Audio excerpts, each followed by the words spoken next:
thank you so very much. And Rudy, just for the record, said go Pack. So, I don't consider you to be a lost cause yet. It's never over with until it's over, right? So as you mentioned, first of all, I can't tell you just what indeed an honor it is to be here today, and I realize I have a very daunting task ahead of me, and I'm going to get to it here in just a moment. But with some of the introduction that Mr. Rudisill shared with me, hear me well enough out there? Okay. I know he said he's talking about being the son of a Marine Corps drill instructor down in Parris Island, South Carolina, and indeed my dad, that's how I came into North Carolina. Was through Camp Lejeune, although that's being now renamed as Camp Lejeune. Probably historically accurate, but nonetheless, I grew up with Lejeune. It's hard to break habits.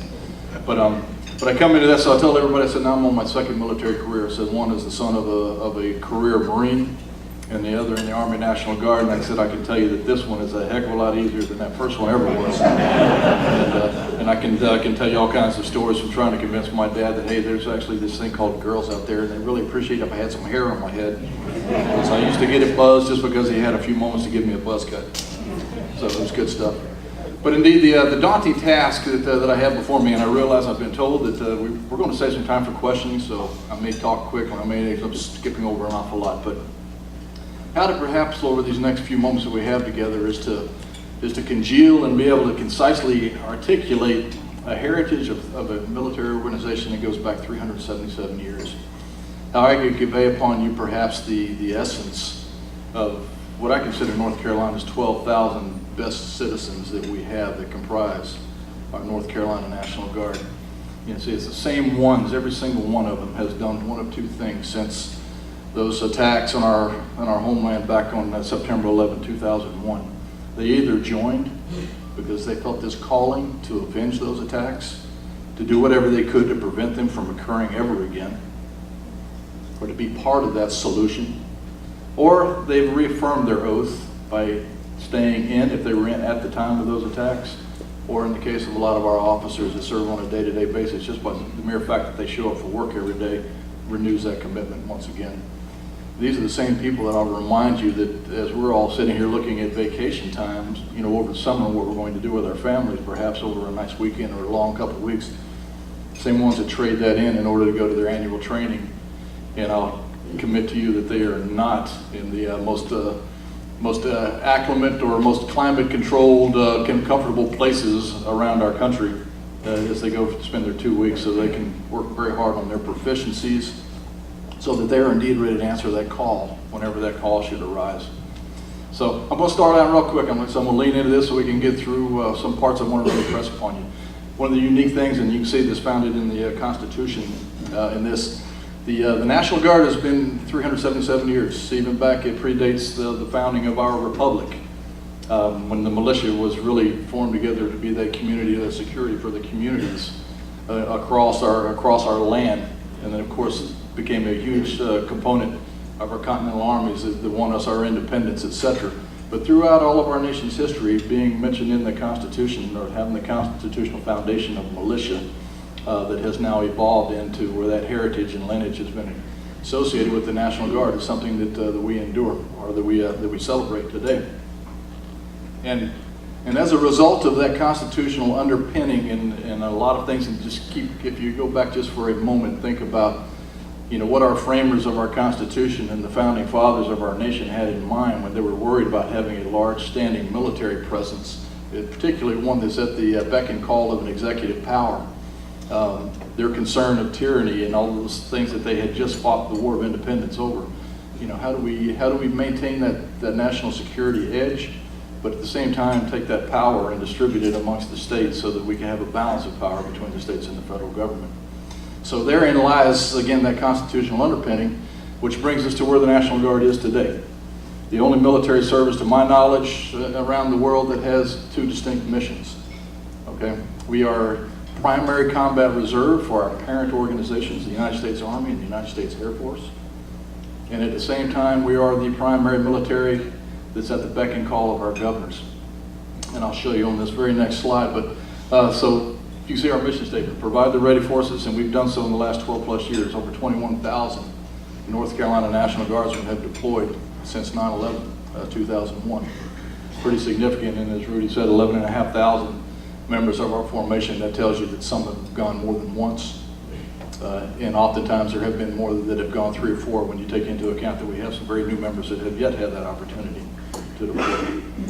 But then we work for our civil authorities. In this case, and you've seen us, we were here pretty much during the snowstorms that we've had this year, and we had just slightly more than 100 that were on call and on duty. If Hurricane Arthur had amounted to more than it ended up doing, thankfully it didn't, but prepared to respond to that, one of our foremost. Inside of our communities, if there's anything I want to stress to you, it's just the simple fact of this. The members of our North Carolina National Guard are indeed your neighbors, they're your family members. Okay? They work inside of your businesses. Perhaps some of them own some businesses, but these are North Carolinians. So we have a vested interest in doing everything that we can to improve the value of our communities, because that's exactly where we live, where we reside, where we make a living, and where we provide for our families. So we're there too, so we're in this together. And I particularly liked it as you were reading through the Rotary Club, the charter, and in your prayer, talking about that commitment to community and serving others. I think we share that as a minimum. We share that common bond. Now, as a result of having these 2 missions, of course, I'm just showing this to really probably impress upon you our chain of command. Again, we have a federal mission, and you can see the President of the United States is the Commander-in-Chief whenever he would call us into active duty, federal duty, for such as we have over these last 12 plus years, overseas contingency operation. Secretary of Defense, they have a direct play into us whenever they mobilize us. If we are not in federal duty, we call that Title 10 active duty. If we are not in Title 10 active duty, then we're in what they call Title 32 status, which means we work for our Commander-in-Chief, the Governor of North Carolina. And you can see we have a parallel system. You know, the Governor and the President, Commanders-in-Chief, and then the Secretary of Defense on the federal side, and our Secretary of the Department of Public Safety inside of North Carolina that has that parallel. Again, all through there you can kind of see our hierarchy with the number of general officers we have, and then across the bottom I'm going to give you a quick rundown of each one of those major subordinate commands that the units that the nearly 12,000 men and women are part of. And let's try that one. And I'll start out with our 30th Armored Brigade Combat Team. That's our heavy metal fighting unit, the largest inside of our state. You know, over 3,000 strong. And you can see most of our equipment is indeed the heavy metal war fighting stuff. M1 Abrams tanks, M2 Bradley fighting vehicles. Our M109 Paladin self-propelled artillery. That unit is based right here inside of Charlotte, the headquarters for that battalion. And of course, along with those federal capabilities and that training and our equipment, we haven't ever had to use tanks and Bradleys and things like that and such, but we obviously have the capabilities to provide for our civil support mission, and that's one of the pictures there show, where we came in here, did an exercise in Charlotte just last year, rehearsing that for crowd control, etc., which I think played a large part in as we got the city of Charlotte got ready for the Democratic National Convention a couple of years ago. There we go.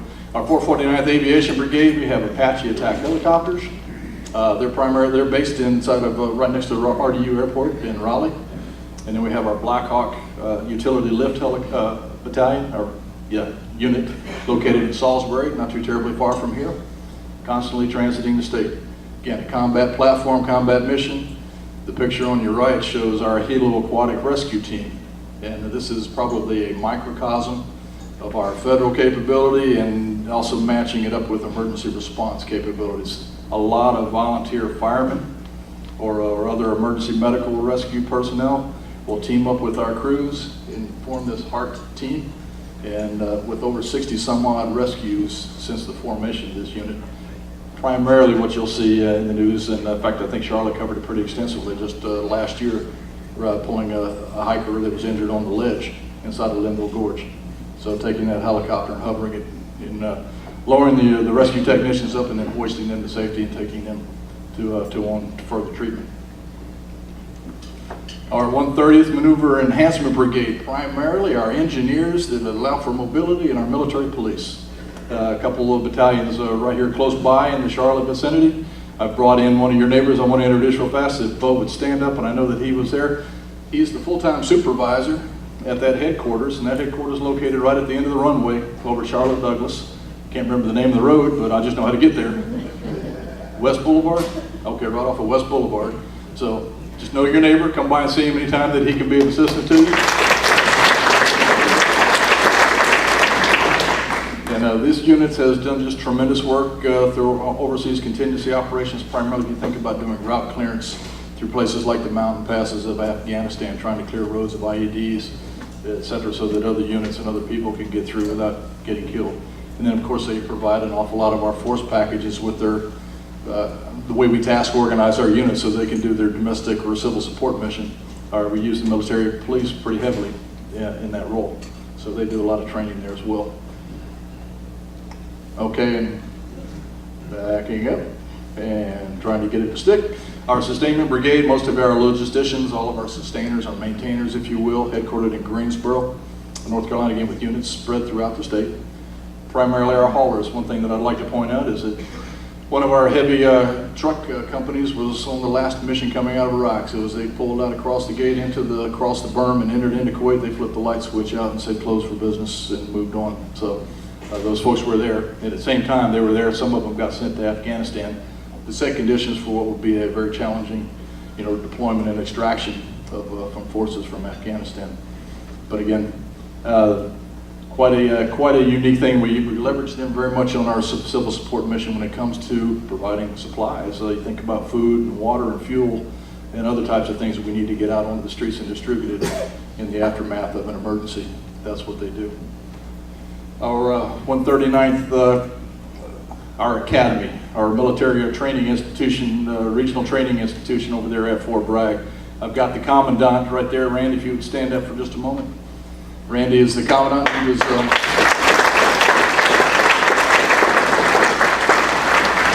now, unlike Bo that I just introduced you to, where you'll see him in uniform most of the time, if you'll see Randy, I don't know whether he'll be in uniform or not, but he's probably toting a gun and a badge. He's also a Charlotte Mecklenburg police officer here in town. But he also had a chance to command the 30th Brigade that we talked about, but he's now the commandant of our training institution there at Fort Bragg. So thanks, Randy, for being here. Okay, but schoolhouse, everything that we do, we train all components of the Army and an awful lot of Marines in there too, particularly when it comes to artillery and other schools such as that. I'll get this thing pointed in the right direction here in a minute. Our 60th Troop Command. We kind of look at that as the parent organization that provides a lot of the administrative control and support for a lot of units that don't have a higher brigade headquarters inside the state. Let me draw your attention to a couple special ones. Down in that bottom left, we have 2 companies of Green Beret Special Forces that are part of our North Carolina National Guard. One right over here in the home of Kelly Pickler in Albemarle, and the other one is up in Roanoke Rapids, right toward the Virginia border, right off of Interstate 95.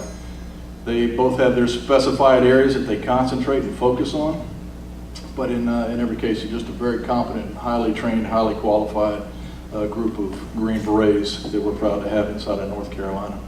We've had Roanoke Rapids for quite a while and just recently gained the one in Albemarle about 2 years ago. Stolen from Alabama, so don't tell them. I don't know that they've missed them as of yet. Then in the lower right, our rocket artillery, our multiple rocket launch system unit is there. Our MLRS is also part of that 60th Troop Command. I'll point you up to the top right-hand corner. Those guys in the orange suit is a civil support team. It's about 24 full-time technicians that work behind the scenes and in support of a lot of local, state, and federal agencies to help identify unknown or potentially hazardous substances so that responders can be in the appropriate protective gear when they get there.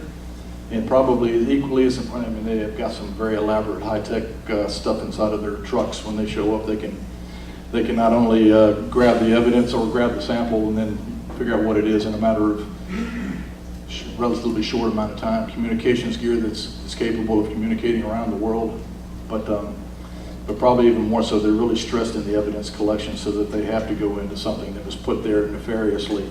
They can help preserve that evidence so we can use it as prosecution in a court of law. But they're the backbone of our operations center when it comes time for state operations. And they man, and that's what that upper picture is up in the upper left there. Our 145th Airlift Wing, and I've got Colonel Marshall Collins right here, if I could have him stand up. And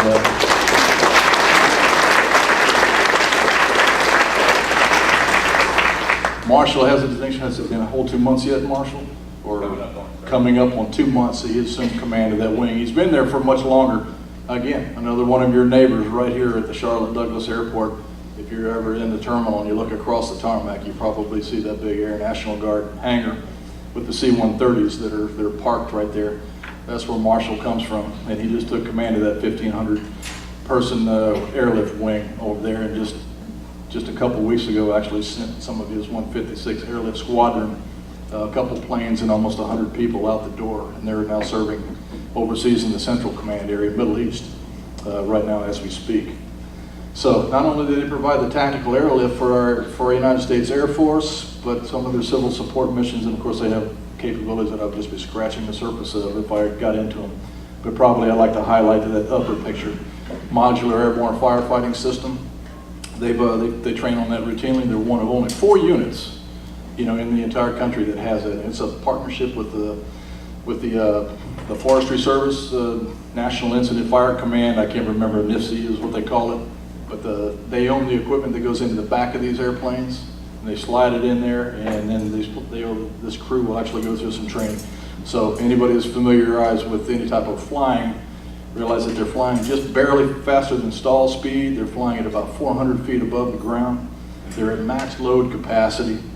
And once again, following behind a forest plane that's marking the spot where they want them to drop this flame retardant down onto the ground. And they will spend a large preponderance of their summertime in the western part of our country. And when I first came into this job, they had their engines running, getting ready to fly over to Israel to do the same thing. So they're also international when it comes to their firefighting capability.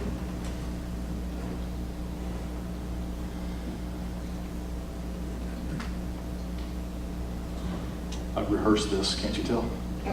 Okay. I want to bring just your attention to this simple fact. So 12,000 people nearly, let's just say 12,000 people comprise our National Guard, over 21,000 deployments out of our Guard. The war is coming to an end. Iraq is closed up. Afghanistan is coming to an end. We're still engaged around the world. See, right now at the top, you says 261 total National Guardsmen are deployed as we speak. Usually in small units or small cells, with our largest being a military police unit that's in Afghanistan, in the airlift squadron that I just talked about over in the Middle East. But if you look at that large block in the upper left, you see we've got over 1,000 that are slated for deployment next year. And they're going to be spread out all over multiple countries, from Jordan to Qatar to actually taking part in the Kosovo mission in the Balkans. So a lot of demand is still being placed on what has traditionally been a part-time workforce for quite a long time, so very heavily relied upon. And of course, you've heard the saying, and of course I know all of you will agree to this. I'm going to get this to where? Are you going to? There we go. Yeah, freedom is not free, and we all know that. And I've had the great pleasure and distinction of meeting so many of our veterans from World War II and Korea and Vietnam here in this room, and everybody that's had that experience knows that there is a cost to our freedom. And since 9/11 has occurred, you can see the 29 North Carolinians, the great souls that we've lost due to enemy contact or other parts of their operational mission while on duty, throughout these last 12 plus years.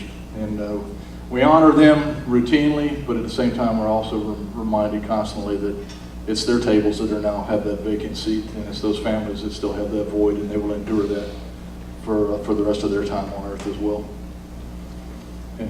But where do we get great souls such as that? Those people that are willing to lay it all on the line and perhaps pay that ultimate sacrifice if that's what duty demands.